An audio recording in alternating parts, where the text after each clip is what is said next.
What if you could take that risk, make that change, reach that goal, live your best life? Welcome to another episode of the What If You Could podcast, where we get together with amazing experts and everyday people who share challenges, encourage healing, and explore the possibilities that life has to offer. I'm your host, Gary Scott, and I'm excited that you're along for the ride. Hey, everybody. Welcome to another episode of the What If You Could podcast. And today, my beach blanket bingo guest is Hope Fitzgerald. Hi, Hope Fitzgerald. Hey, Gary. I love the view, man. Is that from your bedroom window or your office, or what's that view from? In my wildest dreams, yes. Me too. Me too. So, all right, guys, we're going to jump in. Hope is fascinating, and we were going to get together before, and she had a little boo-boo, and it's not better, but she's a trooper. So we're going to jump in and cover some really, really great stuff. I think it's good timing for the world. But we've got to join Hope. Hope is a visionary speaker and author as she shares insights on the infinity wave, a powerful 10th dimensional energetic tool revealed to her through her life altering visions in 2010. Discover how the infinity wave can swiftly and effortlessly transform suffering into freedom, especially in today's challenging times. Hope is dedicated her life to developing individuals, communities, and the earth to become beacons of wisdoms and inspiration. With numerous appearances on global internet and radio shows, Hope continues her mission of encouraging planetary awakeners. As an intuitive, spiritual teacher, Dowser, and leader of international trips, Hope brings a wealth of knowledge and experience to her audience. Dive into Hope's new book, The Infinity Wave, an illuminating account of the infinity wave's arrival and a practical guide for personal and collective growth, and let transformative waves of wisdom and inspiration flow. And I know I hacked that up, but we'll figure it out. You're gonna clean that all up during the podcast. I was mesmerized by all the amazingness of it. This is great. I love all of this, all this. Okay, I promise I'm gonna shut, but I do have just the one where the What If You Could podcast. So I do ask all my guests, hey, Hope Fitzgerald, have you ever had a what if you could moment or what if you could thought that you'd love to share with the gang? Well, quite a few. And it's a great question because it gets us out of our habitual thinking and into magical thinking. And that is a wondrous place. So I've had a lot of what if you could um, ideas, thoughts around, along the way. Um, I think some of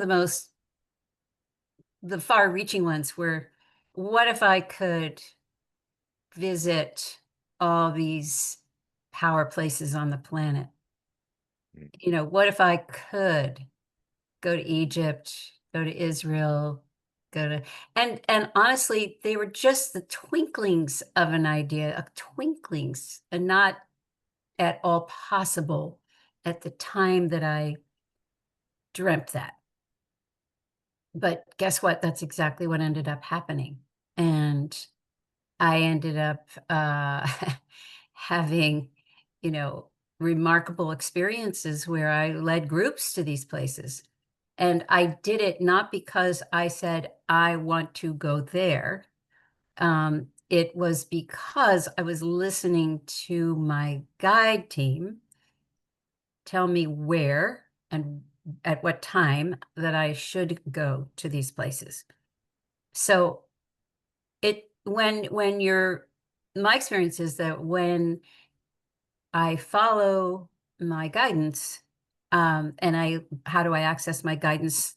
Often through dowsing, but not only through dowsing. When I access the dowsing guidance and I do exactly what is suggested, uh, all the pieces fall into place.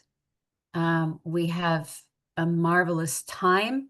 Nobody gets injured, nobody gets lost. Um, Everything's in flow. And so I don't have a lot of what if I could ideas anymore because I trust that I don't know. I don't have these desires like I used to, you know, years ago. I I am listening for what is my next step. And once I understand my next step, then I can bring desire into it. So it's kind of backwards for me at this point. Um, and I start dreaming once I understand, oh, your next workshop is in XYZ. Oh, I never thought of going there. Or I've been there before. I wonder why I'm going back. And then I start to investigate and I start to listen and things start to form and I get, oh, we could do this that we didn't do last time. Or I wonder if I could find a shaman in that area, to if it's a new place. I mean, it just, then all the stuff starts to happen.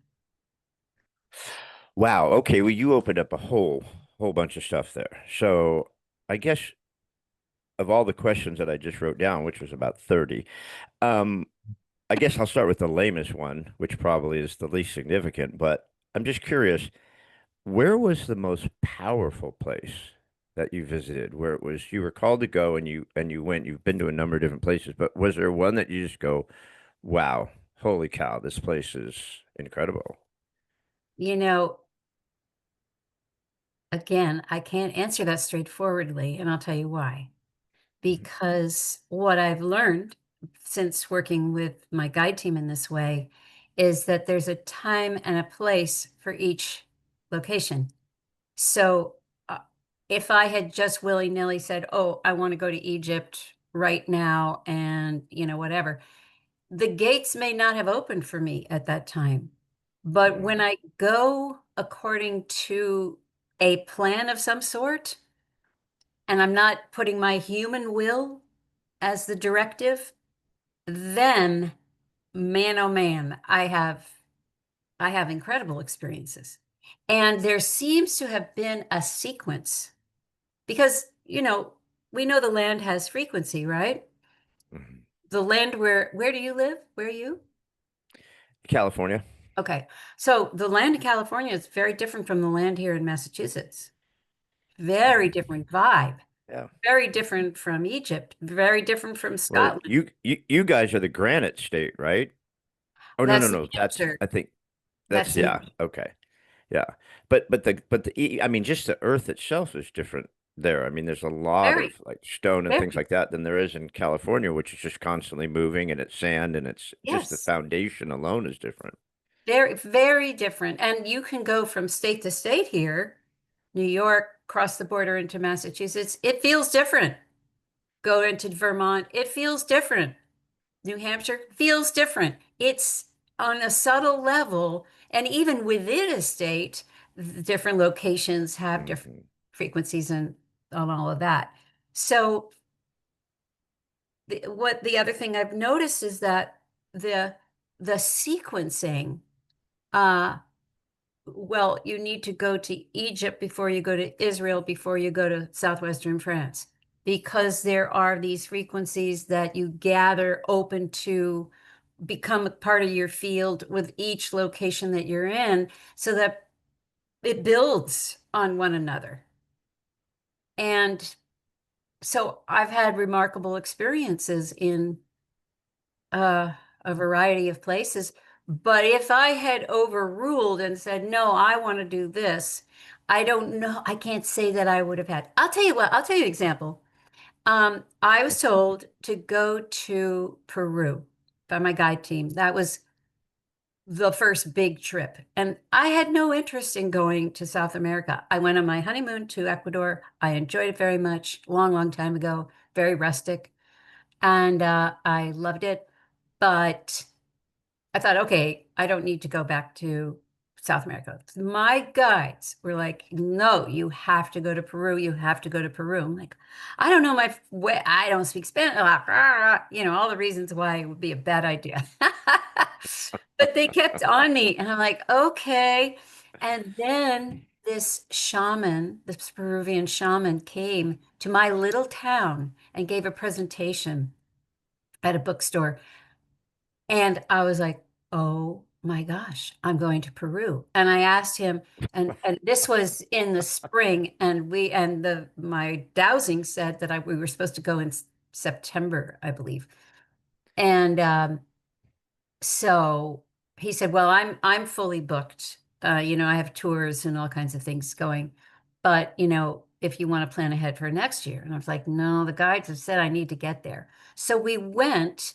It all fell into place, and we got a guide. You have to have a guide there, and they're if you're going to go to a variety of the sites, they yeah, it's kind of an industry, and they train them very well and all that.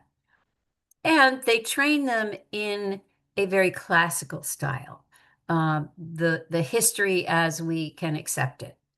They don't train them in, the more esoteric ways. So our first experience of Peru was historical and and we went to all the sites, and it was wonderful. And then I understood why I needed to go there, and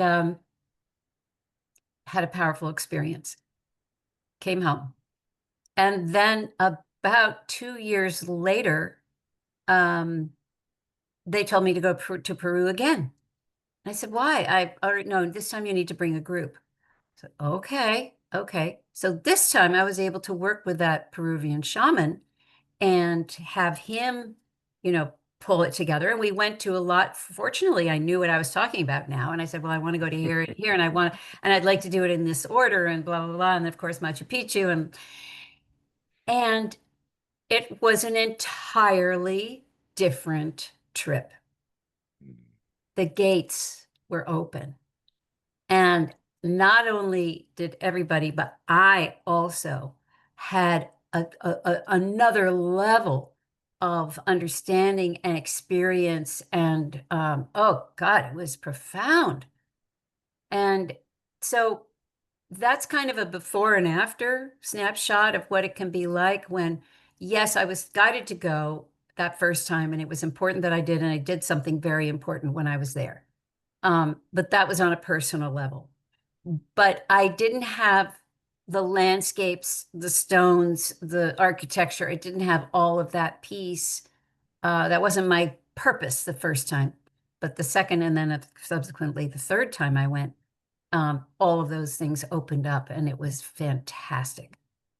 So anyway, that's just sort of You how me you mentioned kind of like the big ones that everybody knows, Egypt, Machu Picchu, Israel, maybe even Sedona, things like that. But did you say southwestern France? yes.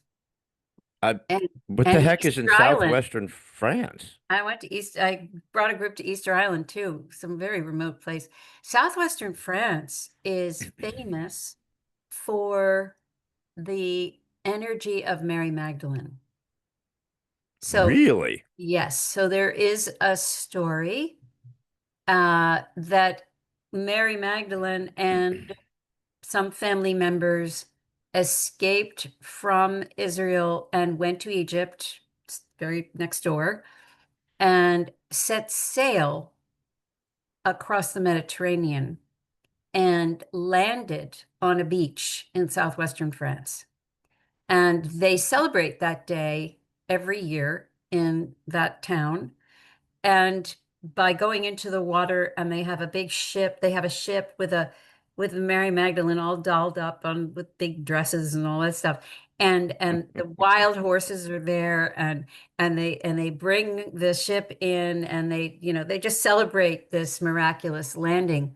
There are quite a few Black Madonnas statues in that area. And so there is some speculation that Mary Magdalene was a person of color, which I tend to agree with. But anyway, so many of these Black Madonnas are in that area because when she arrived, she would have been unusual, I guess. I don't know. But Yeah.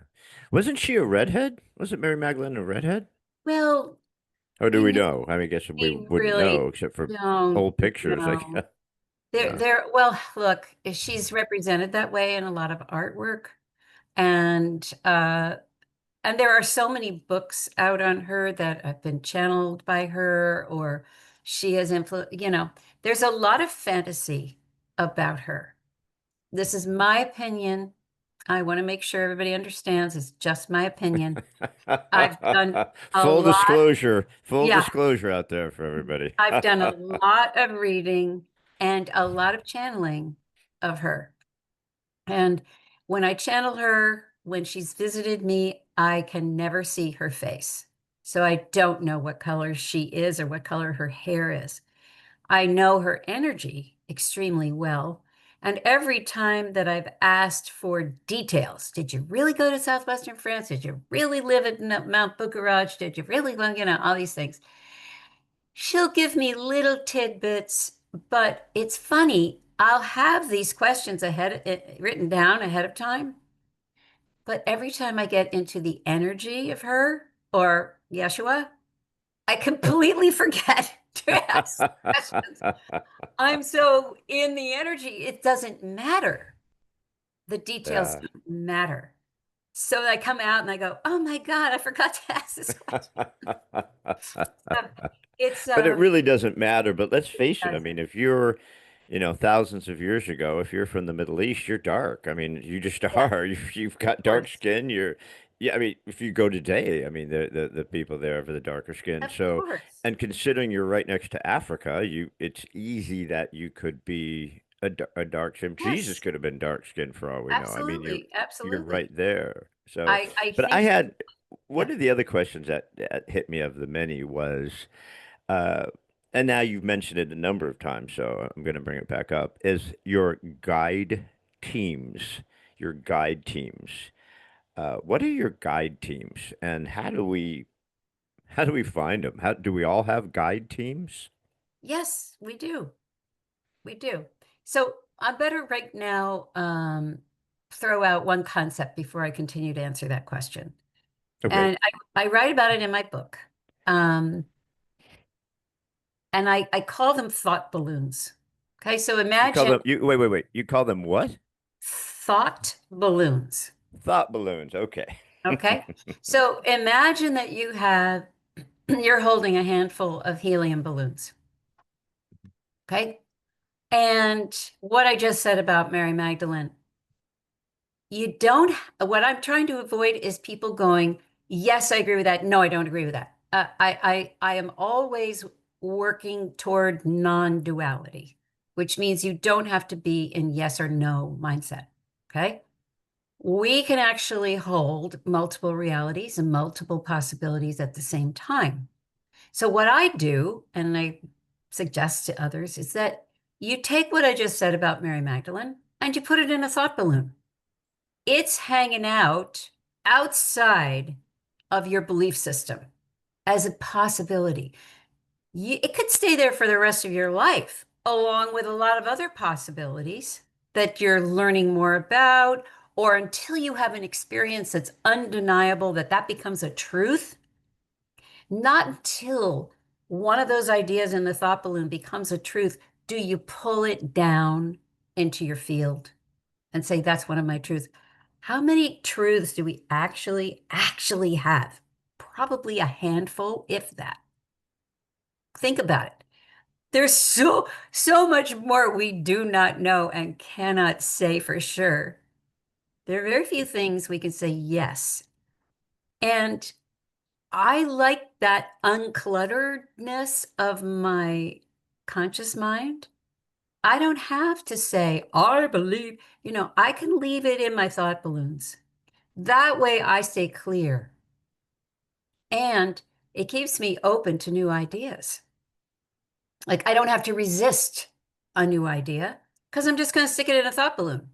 Go, oh, I'll get back to that later. Or maybe now that it's in a thought balloon, maybe tomorrow a book will come in the mail or an article will come across on that thing, which is the way that the universe says, yes, pay attention to that. right? So synchronicities abound. So everything I have said so far and everything I'm about to say, please put in a thought balloon. And that way we can stay open-minded about all this stuff. So guide teams. Yes, that is a truth for me that everybody has guide teams because I have dowsed for many, many people about their guide teams. And I trust my dowsing. I've been doing it for over 30 years and I have a good track record. So, you know, I'm good with it. Um, we can have a whole combination of beings. We could have two, three, or four, or we could have 16, you know, large numbers of guides. It's kind of up to whatever it's a combination of things. It's what the soul requested when the soul was charting out its course before being born. What do I want to accomplish this time? How hard is it going to be? What kind of helpers am I going to have to have? Kind of like if you're starting a business, right? I'm going to need a banker. I'm going to need this. I'm going to need a lawyer. You gather your team.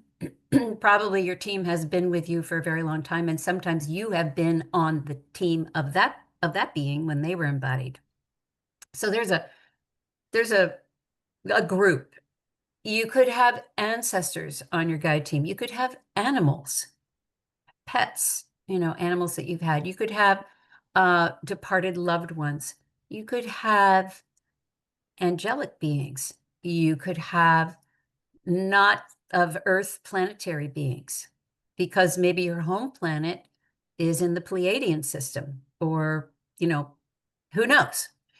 So you can have Yeshua and Mary, if a person has found themselves at home in, Christian religions or uh, any other religion, they most likely have some being representing that faith, but not always.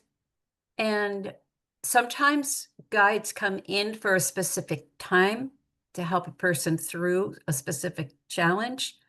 And sometimes they're with them all the time. So it's a fascinating thing. And I haven't spent much more time with it. When people ask me to douse for their guide team, I get the number, I get the mix, are there angelic beings or this or how many of this and that. Um, and then sometimes I will start to hear, messages from the guide team for the person. Um, but beyond that, I'm sure there are many variations and things that I haven't even, delved into enough. I know that with me, I I became aware of a kind of revolving door over my head. And depending on what question I was asking, depended on who came in through the door. That's not my expertise. They'd go around, somebody else would come in. And so, when I finally got around to asking, well, I don't even know how many beings are on my guide team. I have no idea. I've never asked. But I know that there's a revolving door. And there are feminine and there are masculine and there's this, I don't even know. But Is yeah, I have a good friend who is a psychic, and she's incredible psychic. Um, and she will do a little prayer before she does a reading, and she'll say, "I'm just getting all my angels together before my reading." So are those angels her guides? Are your guides your angels? Are they a similar sort of thing? they can be. I mean, I think every case is different, honestly. And if she's used to working with those angels, they've probably signed on and said, yes, we're going to be your support. She could have more beings than just angels, but I don't mean just angels, but she could have archangels, she could have all kinds of, there could be beings from other, cultures. Kuan Yin. Now, a lot of these things we need to think of them not as they're energies. They're certain frequencies. And we put a name on them. That's just to maybe keep them differentiated. But uh, they're not, we have to be careful not to anthropomorphize them, turn them into human, floating creatures, whatever. It's not like that. So they're just frequencies with a certain amount of information. And, when I started doing this, when I started dowsing, a very natural early question is, well, who's saying, yes, my name is Hope, and no, my name is not Janet? And who's telling me that, yes, my hair is blonde, and no, it's not blue? Because in the beginning, you asked silly questions like that. Who's saying that? And we also have our higher selves, right? Our higher self can be our guidance system, but all by itself. So I started asking that question, and then I realized I don't really want to know the answer because I want to see how it plays out. I want to test Huh. the system and see how it plays out. And if the system is reliable enough, then I will begin to trust it. And that trust, like any relationship, builds over time. And the questions get more and more loaded, more and more risky. And so after a while, it didn't matter to me at all. I just knew that I was getting good guidance from somewhere. And because I think a lot of times what the human propensity is to name it, claim it, right? Oh, I'm channeling so and so. Boom. Like now I have an identity with that being that I'm channeling, and it becomes kind of concretized. You know what I'm saying? Hmm. It's just how we take the mysterious, like, you know, Jesus on the Mount, giving his speech, his sermon. And now they have, and I understand it, and I'm not criticizing it, I'm just explaining a human propensity. There's a chapel built around the rock. And and so as if you could contain the mystery somehow with four walls and a floor. You can't contain the mystery, and you can't make it happen again by doing that. Yeah. So I try to keep everything very open and very loose so that mystery can happen at any time. And I don't have to name it, claim it, or anything and tie it You down in that. talk about you talk about trust, and that was one of the things that I wrote down, the word trust. Um, I think I one of my beliefs right now is we're in a state where we have a world that is deeply seeking. I think we're coming out of a time of a lot of trauma and darkness, and I think people are really seeking anything, something to hold on to, something that means something. I mean, it's so much craziness and whatever out there. So as you're seeking, I mean, how do you trust your process? How do you trust what you're finding? How do you have that deep enough belief that you're gonna find what you're seeking and take what's coming to you? That's a great question. So I have been involved with spirituality since I was a child and very much seeking, as you're saying.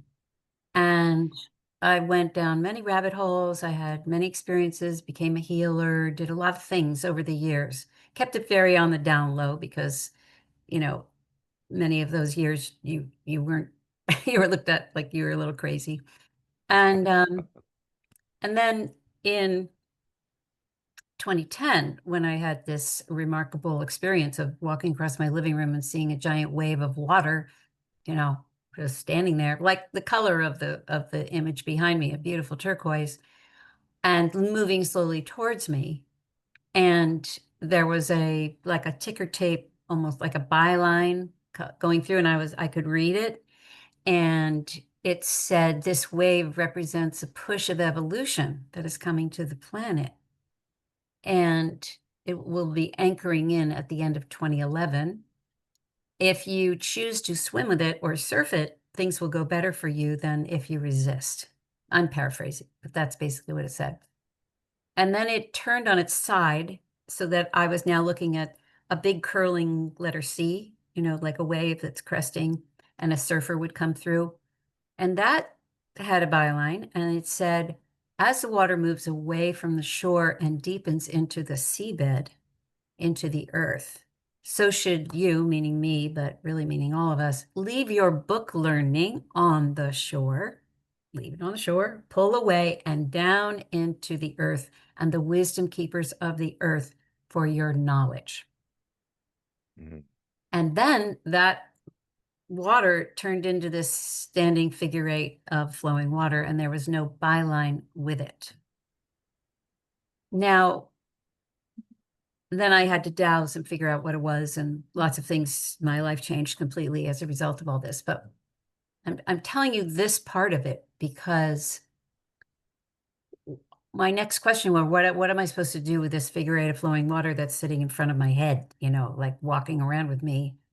And I was told, oh, you need to teach about this. And I said, teach about what? I don't even know what it is. They said, we're going to tell you. And I had a deep desire, a burning desire before this, that I move from believing to knowing. And when I say knowing, I mean it in the sense of gnosis, that inner, what you're talking about, that deep inner knowing. I had that yearning already, but it really came out when I was being asked to do these things that made me incredibly uncomfortable and didn't feel like I was ready for and never saw myself doing. It's like, I mean, it was across the board about the last thing in the world that I wanted to do. And they basically said, yeah, that's what you need to do. And you said you were a willing vessel because I had just been at a sound healing workshop and I had declared myself a willing vessel, quiet in myself, to spirit. And they didn't waste any time. 3 days later, this happened. So um, I said, okay. And then I had to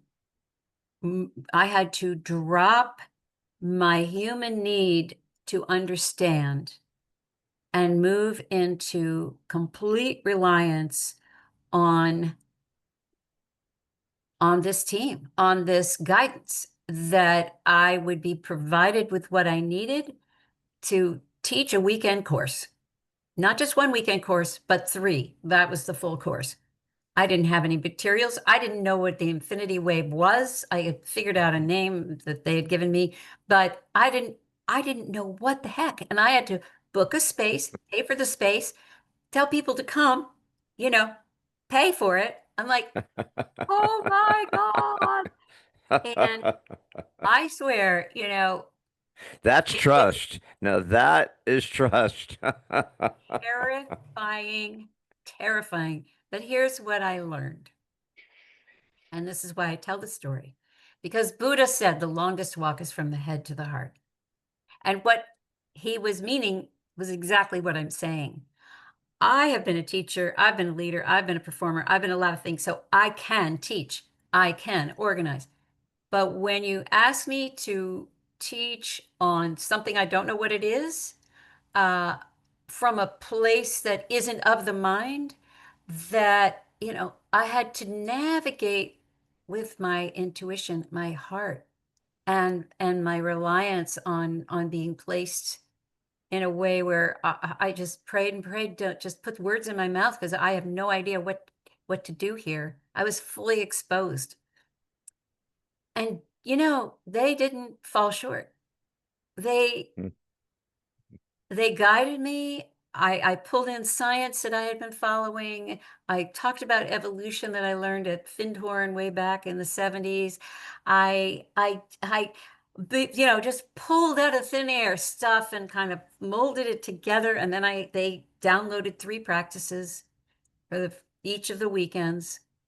And I would play my crystal balls and do the practices, and people had profound shifts. And the Mm, whole goal, I figured it out later, but this was a mechanism. The infinity wave is a mechanism to speed up our evolution.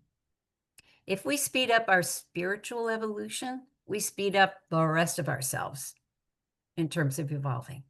And so when I looked back at the end of the 3 months, 1 weekend per month, and I by then had received 9 practices, and I had no idea what they meant when they came in. I mean, they made some sense, but, like, how does this relate to this? Well, I wasn't in that mind. I couldn't. I was in a don't know mind. But I looked back and I went, "Oh my gosh, look at that." It's like stepping stones across the river of how you can evolve. It was wow. unbelievable. I mean, I just Mm. went, "Oh, I can't." And but all the people, if I was still standing back like a scientist, "Oh, yeah, prove it to me," but I'd watched every person come in one way and leave a completely different way. Wow. So, Now, is this how the book came about? I mean, you because that's the net title of the book, right? The Infinity Wave. yeah. How long after 2010 did you write the book? It came out 18 months ago. Ah, took so you perfected it. You Now, took your time to perfect it. I was resistant.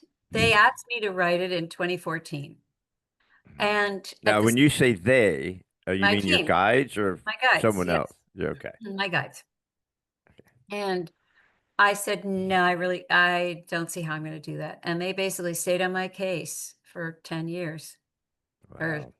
9 years until I got it done. I was not ready, to a lot has changed in the last 10 years, aside Yeah. from the obvious Mm-hmm. things, partly because of our COVID lockdown. A lot of people started waking up. Mm-hmm. Mm-hmm. Mm-hmm. When I first started this in 2011, oh dear. Well, when I first started this in 2011, um, it took 3 months of 3 weekends to get the thing, together, to get people to get it. It was like going through molasses. What I'm supposed to imagine? What? How do I do that? I can't imagine anything. Like, you know, and but we were setting up the morphogenetic field of it. It was just the beginning. Nowadays, I can tell somebody, yeah, 30 seconds later, they've got it. Excuse me. And the premise of it, they get. So it wasn't only excuse me. Catch your breath.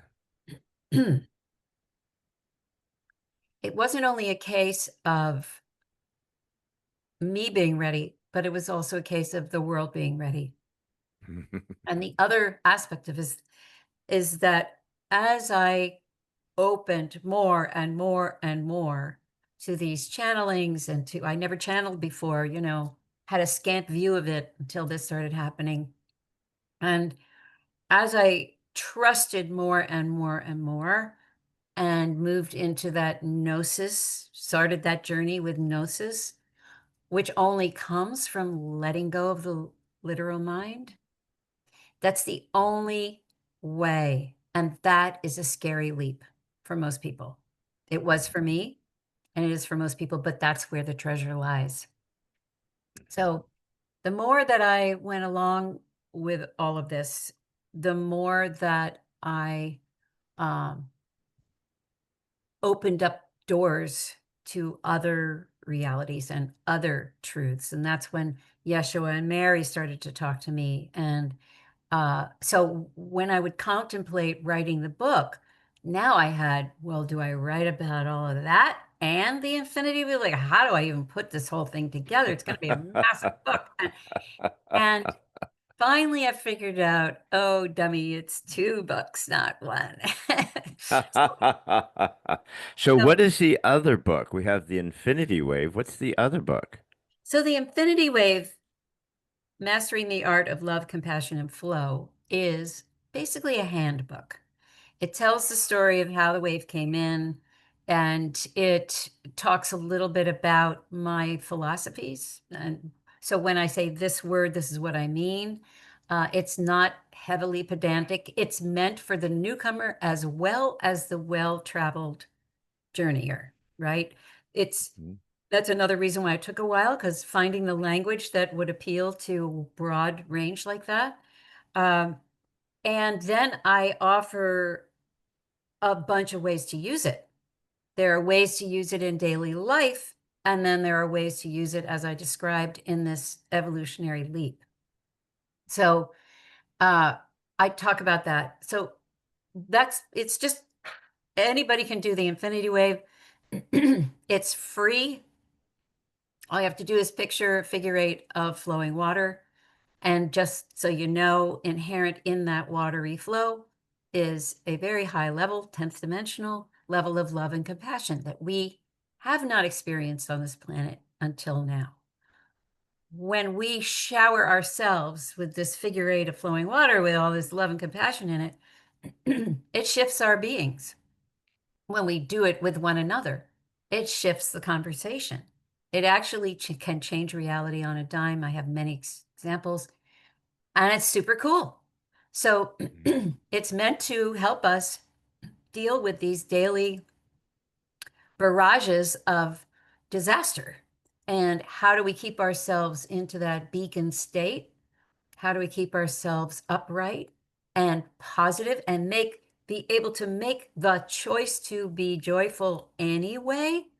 Not that we're turning our backs on what's going on, but we're able to hold more than one reality. Yes, this is happening, and this hurts my heart.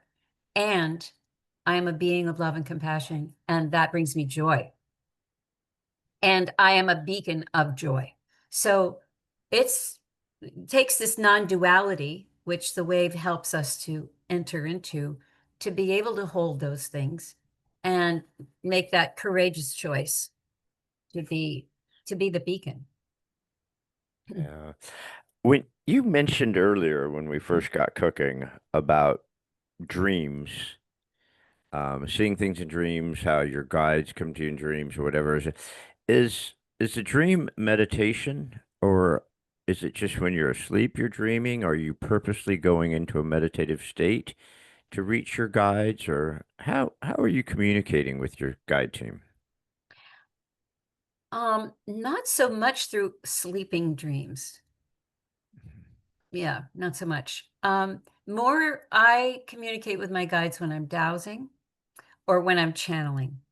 And I channel in a variety of ways. I go into an altered state and get hooked up, and then they start to come in, and they're beautiful. I have a monthly session where I offer people to come in. They pay a little bit, and then they can ask a question of whatever guide is talking at that time. And it's not always my guides in those instances.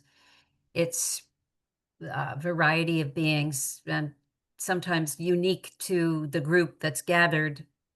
I don't always speak with Metatron, for instance, but when somebody in the group is very tied to Metatron and has a relationship with Metatron, Metatron will suddenly appear. I don't know in advance who that person is, but then afterwards we say, "Oh yeah, Metatron's my guy." I was like, "Okay, no wonder he came in." So it's I don't, and when I'm dowsing, I don't ask individually who am I speaking with. I just take it as a collective. When I'm channeling, it's kind of interesting though. If I have questions that are detail oriented. Let's say I'm talking to Yeshua and we're having a discourse. He's teaching me something. And uh, I that leads me to a question that maybe is more detail oriented. Well, how does that work exactly? Or, what if I did that when I go to Glastonbury? Or, some technical question. Yeshua will take the revolving door out, and Archangel Abraham will come in. Abraham is the same Abraham as Abraham Hicks, if you know Mm. who that is. Hmm. Yeah, yeah. And uh, Abraham is very buttoned down. Abraham is nuts and bolts. And so we'll answer everything just, really quickly, really straightforward. He's wonderful. And apparently, he and I have teamed up quite a lot over the eons. And sometimes he's embodied and I'm out, and sometimes the other way around. But yeah, so that's an example of, I could have a variety of beings speak on a particular topic in one You sitting. you mentioned dowsing a lot, and I was reading your bio and going through all your stuff. I think 99% of the world thinks of an old prospector walking through the desert looking for water with a stick, right? When you're talking about dowsing, but you're use I mean the dowsing in a completely different way. Can you walk us through real quick dowsing? Because you've talked about it a lot, and I think people need to understand it. Yeah, I'm actually happy to do that because I'm in the process right now of putting together a course about it. Because a lot of people have asked me, how do you do it? How can we do it? So dowsing is a way of reading earth energies as well as spiritual energies. So entities can come through and work through the dowsing instrument. Yes, the man with the stick looking for water to where to drill a well, potable water, how deep should it be, and all of that. That's a beautiful way to dowse. And I can do that as well. But I kind of grew up in my dowsing experience on my own in a silo. I had little kids. I was living in Dallas. I couldn't exactly go out and find a book about it. Was pre-internet, finding a book about dowsing. Like, no. So I just started experimenting myself and learning how to ask a question, etc. I didn't realize when I first started dowsing that the tools I was using were two wire coat hangers in the shape of an L. They're called L rods. But I didn't realize at the time that dowsing is also working with a pendulum. And I had been introduced to a pendulum many years before. My mother put a needle at the end of a thread and, would douse with that. We'd talk to plants and we'd do all kinds of things. But I hadn't put the pieces together till much later. So dowsing with L rods is something that I prefer. I use the pendulum for clearing space and clearing people's bodies. I use it in healing. Um, and there's so many different kinds of pendulums with different uses. So I'm generalizing because it's quite detailed. But nowadays I use these guys. These are what we call L Mm. rods. See if you can see them. Hmm. Those And are cool. aren't they? And they Yeah. fold up and they retract down into the handle. Did you make those or did you No, find those I somewhere? bought them online and I'm so pleased They're with them. And awesome. they can extend. So I'll The see if we can, handles are awesome. I aren't love they them. pretty? Yeah. I had the same dowsing rods for 20 years. And I took a group out to Mount Shasta in May and they disappeared. They Yeah. are on Mount Shasta somewhere, or somebody picked them up. I don't know. Never found them again. And I thought, well, time to treat myself to something very pretty. So I got these. So if I say, and I'm going to try to put this in the frame, if I say, please show me a yes, you'll see that they cross. Okay. And if I say, please show me a no, they go the other way, as you can kind of see. Wow. Okay. Yeah. But I the mean, wonderful, that happened immediately. oh, It's yeah. bizarre. Yeah. No, because we're best buds. So, You guys have history, all right? You guys have been there. so it's a question of becoming a hollow tube and getting oneself, the dowser needs to get oneself completely out of the way to become a hollow tube so that the information can come in. And what I love about the L rods is that, first of all, they're very fast. Mm, Secondly, they can have all kinds of nuances. Like right now, if I asked a question and it only went here, that would be 50%.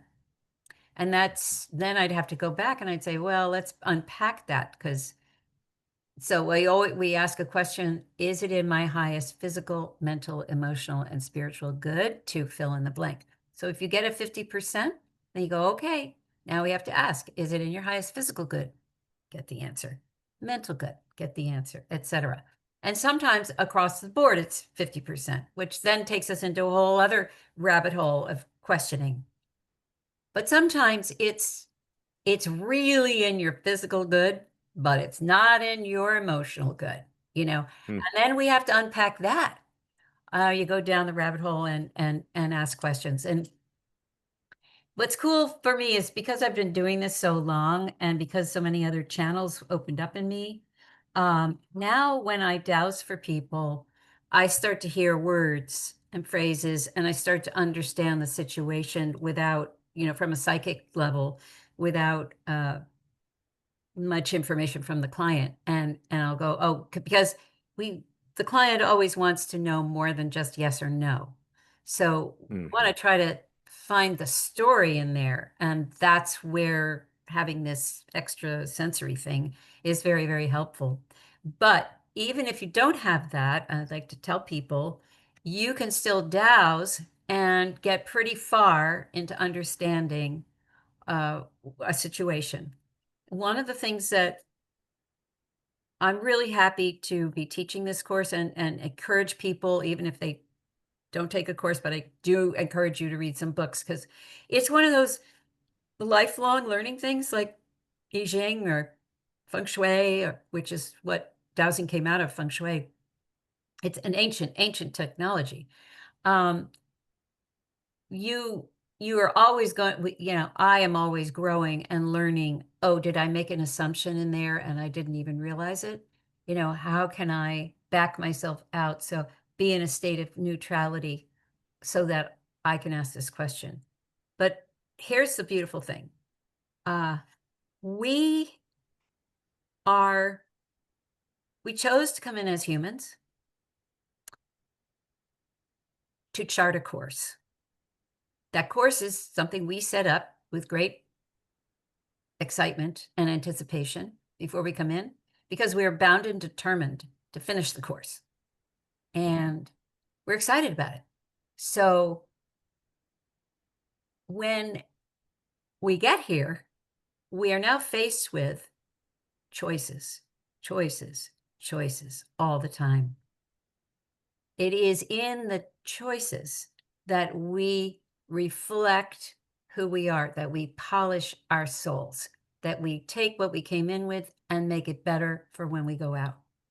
So to have a mechanism to double check a choice that I'm about to make, to give more information, to supply substantive, backing, that dowsing is fantastic for that.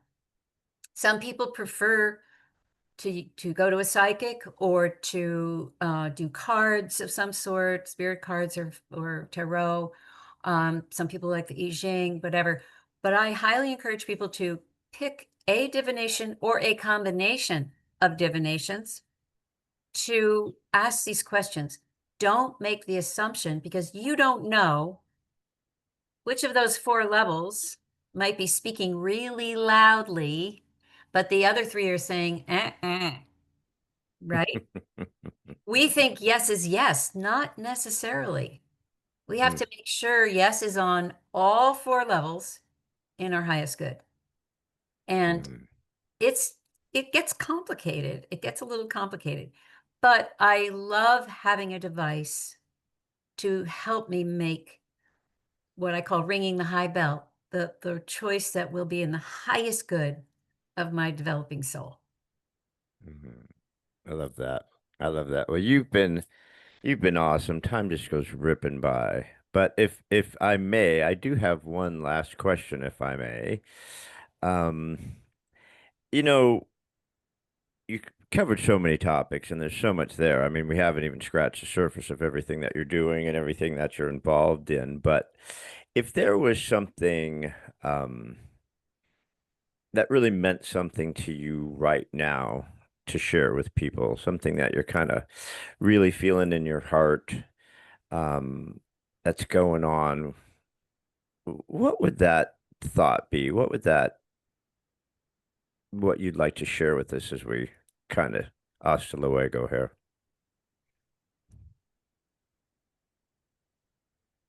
Well, I think that people are really grappling with all the change. And the what kicks into gear often when that happens is fear because we don't know what's around the corner. And we've been conditioned over the last at least 5 years to almost PTSD expect another bad thing every day, if not more than one a day.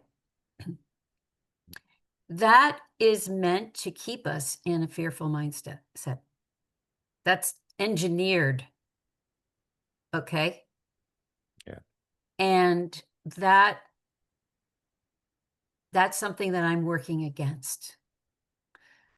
Not to resist it, but to choose a different path. And it Mhm. goes back to what I was saying before. I, like you and like everybody who's listening or watching, are a field of energy. I'm a field of energy. You're a field of energy. And our energy connects with everything else and everyone else on planet and off. When we take responsibility for that and we determine that what we will be emanating is only of the highest quality, even though we are hurting, even though it's hard to take. When we take our North Star and make it that I will take responsibility for emanating the highest frequency I possibly can in this moment. I'm not saying it has to be, but just like keep that as your guiding light. Then we are affecting everybody around us and everything around us in a positive way. And so that's everything I do is to support that. Is to because we're all going to stumble. We're all going to have days that are just you can't take it anymore. But we're not alone. I have a community. There are lots of communities out there that came up because of the lockdowns, and people found one another. And so I say to people, find a community, find a place where you can plug in, recharge, do what you need to do to get back on the horse because it's never mattered more. And that's our silent protest in a way to be this incredible beacon of light. It's you talk so much about energy and light and goodness and love, and it's so challenging to have the proper energy and the proper flow and the proper light and the proper love and be giving when we're just inundated with negative energy and hate and fear and and I love what you're saying because you have to find your community. You have to step back sometimes and say, all right, can we rise above this energy to a different energy field? Because the one that's inundating us right now is not healthy. And it's really hard to escape it if you're not trying to, right? But Gary, that's what the wave came in to do. That's what the wave is here for. First and foremost, to give ourselves that bath of love and compassion that is infinite. And it's not attached to a religion and it's not attached to dogma. It just, see, the symbol is representing something much bigger, just like a Mhm. cross represents something much bigger. But we can use this symbol like mala beads or whatever, use the tool, wrap it around yourself, and you will start to feel different because you're just inviting yourself to feel the love and compassion that it requires to be a human being on the planet right now. And remember that we chose to come here right now. We chose to be here now. Why? Why? There's a reason. Figure it out. But take the wave and let it be your balm, your cooling waters to refresh, to restore, to bring that high potency love and compassion right in. And a lot of people have a hard time receiving. So that's what needs to happen. Um, just take it for yourself. Just let it wash over you as many times a day as you need to and practice becoming it. And all of a sudden things will start to shift and life will seem better. And yeah, that's what I Yeah, suggest. we need that so desperately, Hope. So, hey, everybody, you've just were gifted with some time with Hope Fitzgerald. And besides the book, the Infinity Wave book, Hope, what else do you have cooking? Where can we find you? What's going on with all your stuff right now? Where can we get some more Hope? Sorry. Well, my web I know you don't play on the name, but that actually just came out. I didn't mean it's that. Gary, it happens all the time. Don't worry about it. I have a website and then all the socials and everything is the same thing. So it's spreadinfinitehope.com. So same for Facebook, same for all the things. And I offer Monday evening sessions every week of the month. And many of them are free. I have a library full of 5 years worth of meditations now. Um, People listen to them every day. Like they'll just go through the whole thing and listen one a day. I've got a course coming up on the Shift Network and starting in September. And I don't know when this airs, but on the Infinity Wave. So if people want to learn directly from me about that, that's happening. And I am doing this dowsing course. I am not sure where I'm going in the world next year yet for trips. But quite likely I might go back to Sedona and perhaps Hawaii. So we'll see. I'm waiting for more clarification on that. And yeah, so those are the main things. That's it. So this spread infinite spread in would you say that one more time? Because I can't get it out of my mouth. It's okay. Spreadinfinitehope.com. That's it. Spreadinfinitehope.com. And again, that's Hope Fitzgerald. Look for the book, The Trinity Wave, which will The explain all this Infinity Wave, the amazingness. Infinity Wave. The Infinity Wave. And I've got an audio book too, so people like that better. I got to get my brain and my mouth working at the same time. But Hope, thank you so much for your time and your gifts and everything that you're sharing. And I can't wait to see more of it. And I appreciate you being here. It's been really wonderful.